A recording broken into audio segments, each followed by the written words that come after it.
श्री गुरुवे नमः।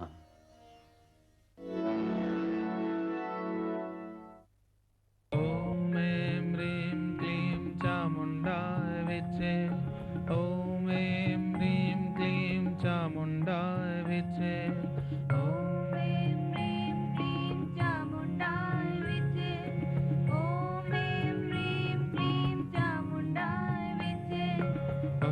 ऐं ह्रीं क्लीं चामुण्डाय विद्ये। ॐ ऐं ह्रीं क्लीं चामुण्डाय विद्ये। ॐ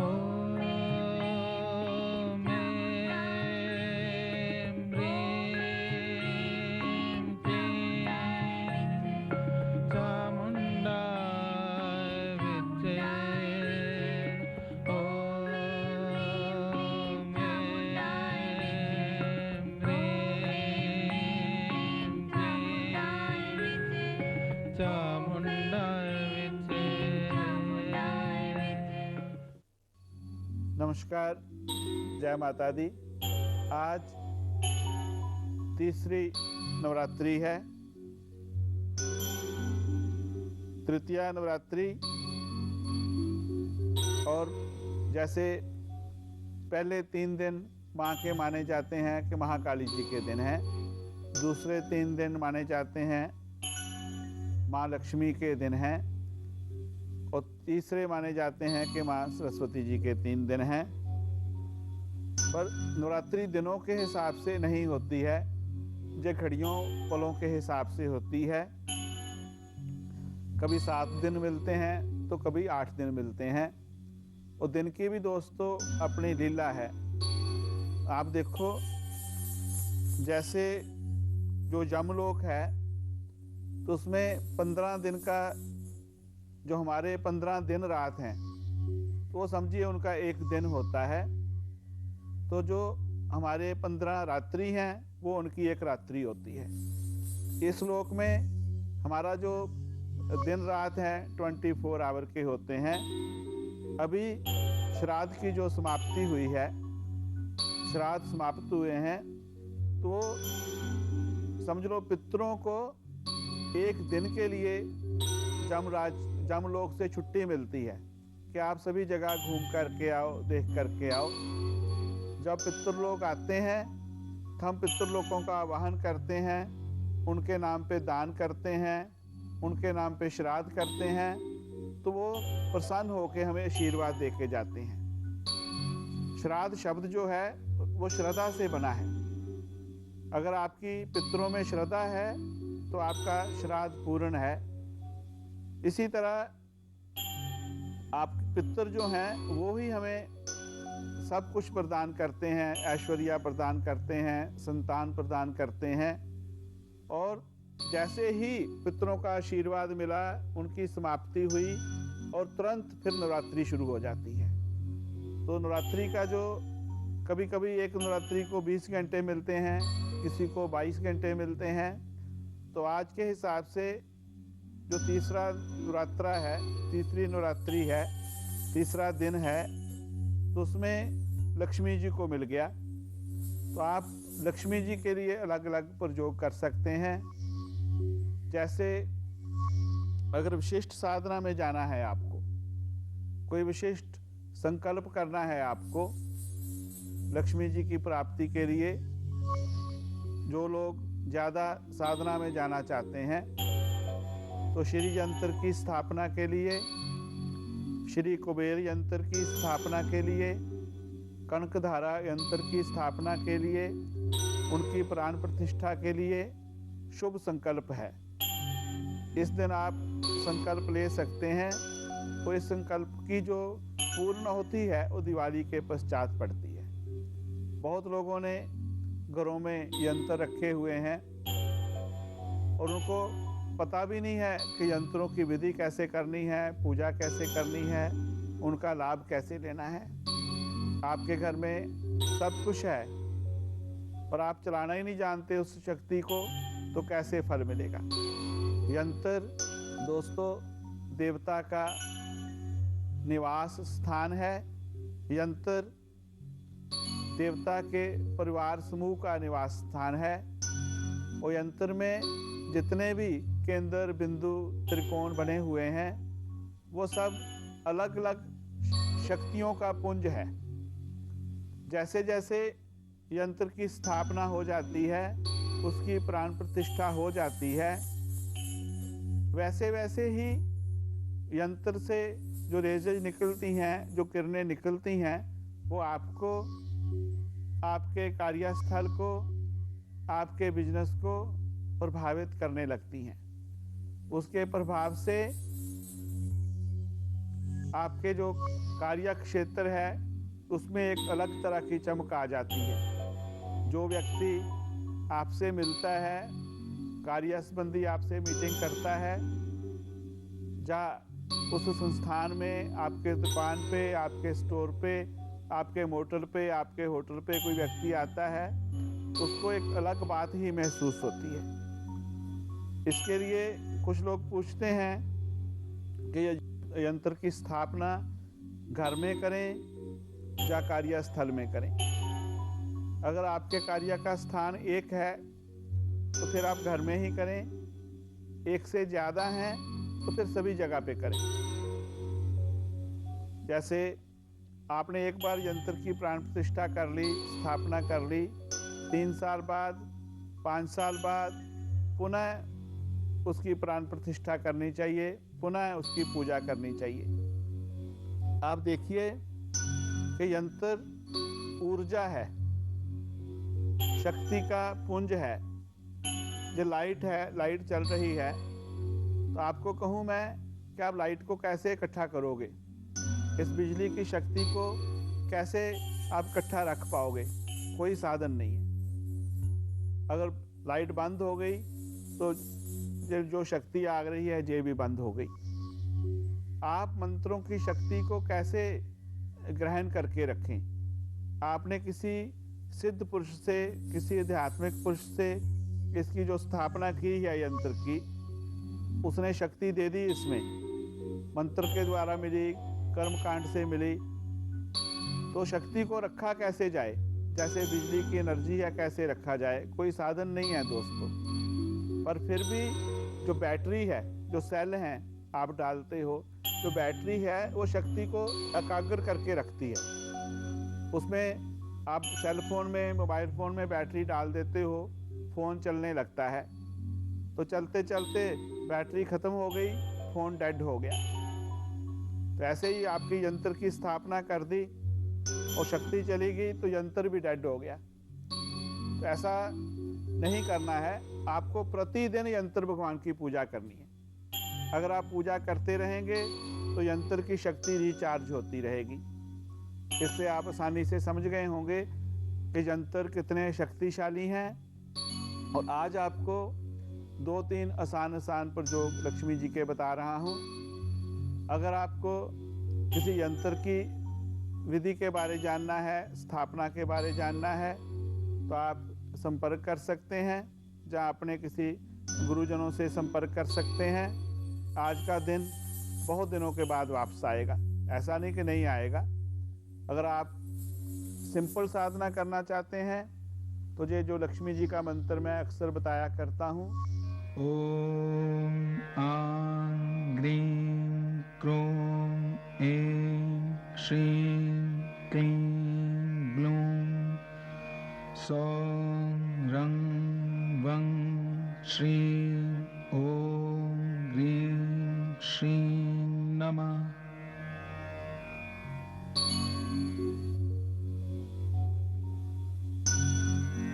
ॐ आं ग्रीं क्रों ऐं श्रीं क्लीं ग्लूं सौं रं वं श्रीं ॐ ग्रीं श्रीं नमः।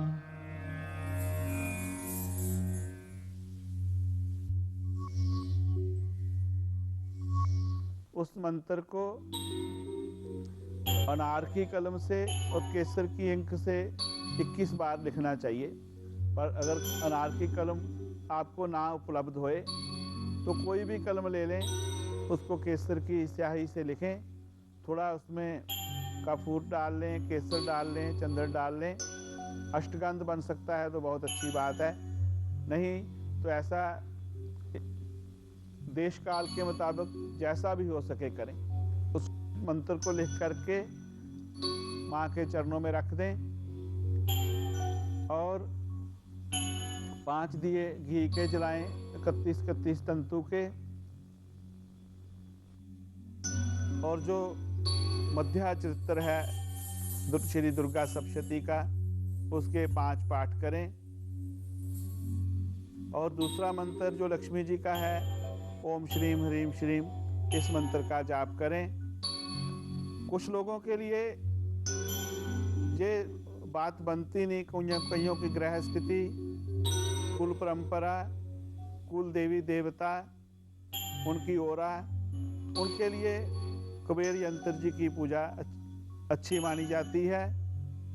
तो वो लोग गणपति भगवान के मंत्र का जो पहले बता चुका हूँ 21 बार करें। ओम नमो सिद्धि विनायकाय सर्व कार्य कर्तरे सर्व विघ्न प्रशमनाय सर्व राज्य वश्यकरणाय सर्वजन सर्व स्त्री पुरुषाकर्षणाय श्रीं ओम स्वाहा। ओम नमः शिवाय की एक माला करें, मध्यम चरित्र का पाठ करें और साथ में श्री कुबेर जी के मंत्र का जाप करें। ओम यक्षाय कुबेराय वैश्रवणाय धन धान्याधिपतये धन धान्य समृद्धिं मे देहि दापय स्वाहा।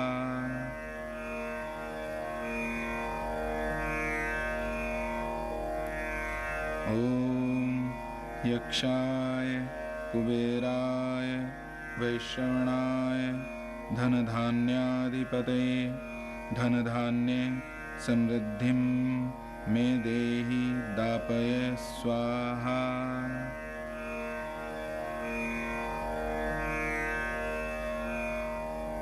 उनके लिए भी ये अच्छा फलदायी हो सकता है।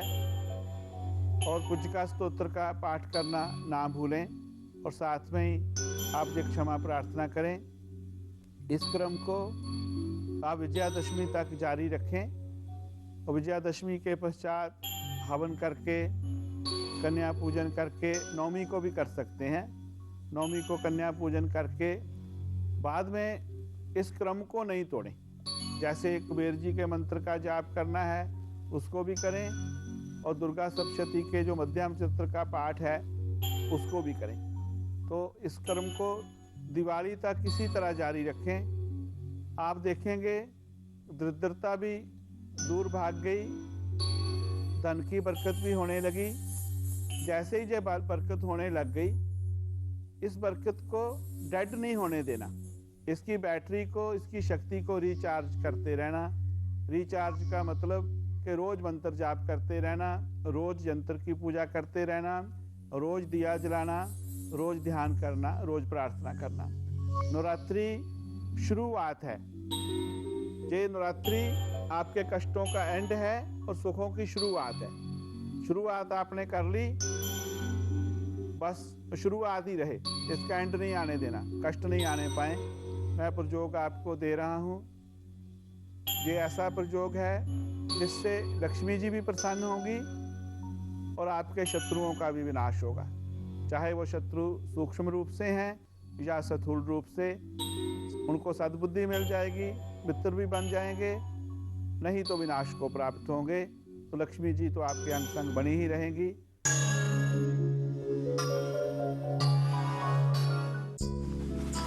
ए जमुनिया, रिश्ता आया है तेरे लिए बड़ी हवेली से,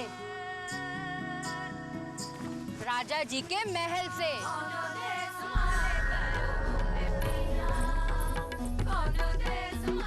अब खड़ी खड़ी मेरा मुंह क्या ताक रही है? रसोई में बहुत काम पड़ा है, जाके कुछ कर ले। जमुनिया का रिश्ता बड़ी हवेली से? सुना है बड़ी हवेली माँ घोर अभिशाप का साया है। वो हवेली माँ कोई औरत जिंदा नहीं बची। जमुनिया खत्म, झंझट खत्म। काश कुछ सपने कभी सच ना होते। जमुनिया सिर्फ इमेजिन पर। कार्तिक भैया तो घर में नहीं है। उसे मालूम है आज पूजा है महाशिवरात्रि की। इस वक्त सिर्फ कार्तिक ही नहीं बल्कि सुमन भी घर पर नहीं है। उसे जो करना था उसने तो कर दिया, लेकिन अब जो होगा मैं करूंगा। पलकों की छांव में सिर्फ इमेजिन पर। कि बाप दादा की पगड़ी तो उतर गई समझो, पर निकल आए हैं वो पर्वत राम की छोरी काशी के। कुछ बोलेगी भी? स्कूल जाने के सपने देखे हैं। अब पाँव की जूती सर पर बैठेगी। वो काशी अगर स्कूल गई तो हम तो हटवा लेंगे अपनी बिटिया को स्कूल से, कह दिए हैं हम। कोई नहीं चाहता कि मैं पढूं, ऐसा क्यों? काशी सिर्फ इमेजिन पर। आपकी पत्नी का गर्भपात 3 बार हो चुका है, क्यों? इस बारे में सबसे ज्यादा आपको सोचना चाहिए, क्योंकि ये आपके खुद के परिवार का सवाल है। परिवार संतान से बनता है संतु, और तुम परिवार का मतलब क्या जानती? तुम खुद तो एक बच्चे को भी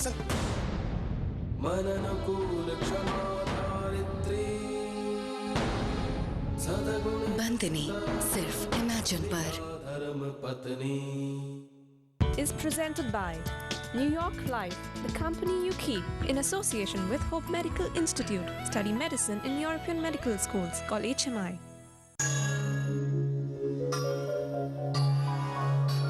अगर आपको ये सभी प्रयोग कठिन लग रहे हों, कभी कभी मुश्किल लगती बात, अगर सुख लेने हैं तो कोई भी बात दुनिया में मुश्किल नहीं है।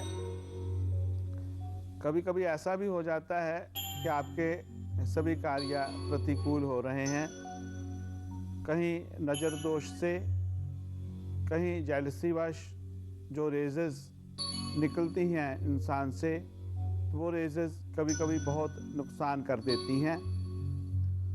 तो उन रेजेस का खात्मा हो जाए, नेगेटिव रेजेस का, कभी व्यक्ति के वश की बात नहीं होती, उसकी की नज़र लग जाती है। वो अच्छा व्यक्ति है और दुनिया में सभी व्यक्ति बहुत अच्छे हैं, कभी वो चाहता भी नहीं है।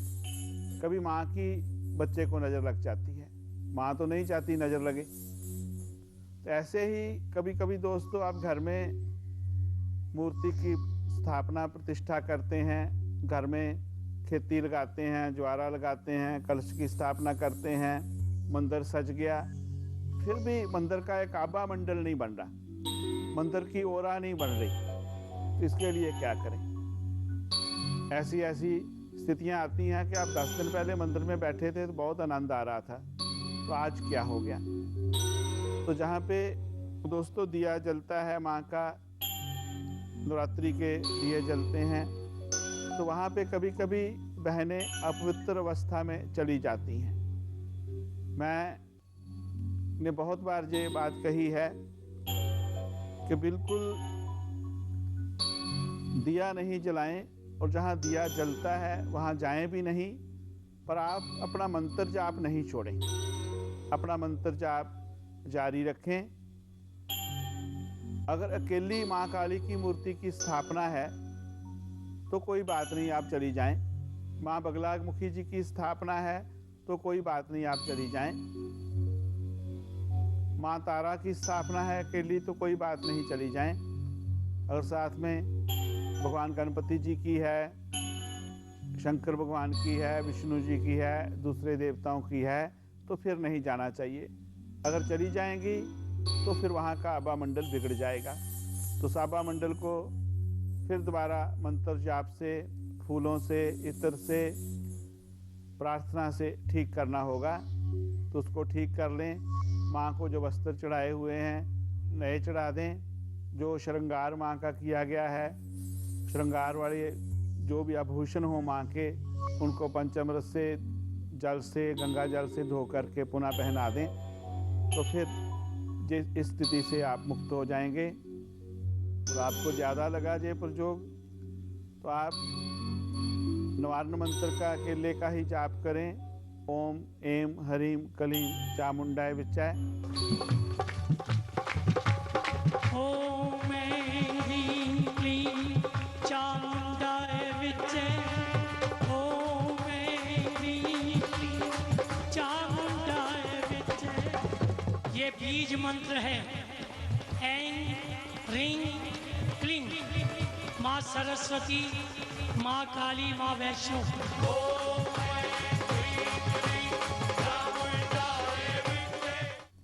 और बिस्सा यंत्र के ऊपर करें।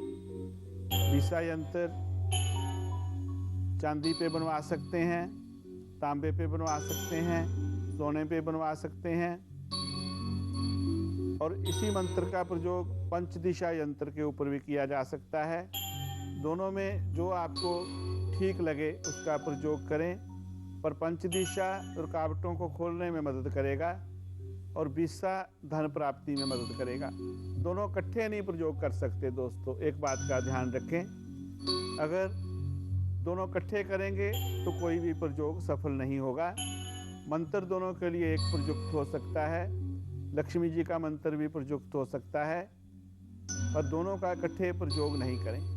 और पंचदिशा यंत्र आपको चांदी में बनवाने में टाइम लगेगा, तांबे में बनवाने में टाइम लगेगा, तो आप प्लेन पेपर में रेड इंक से लिख लें और कम से कम 108 यंत्र लिखें।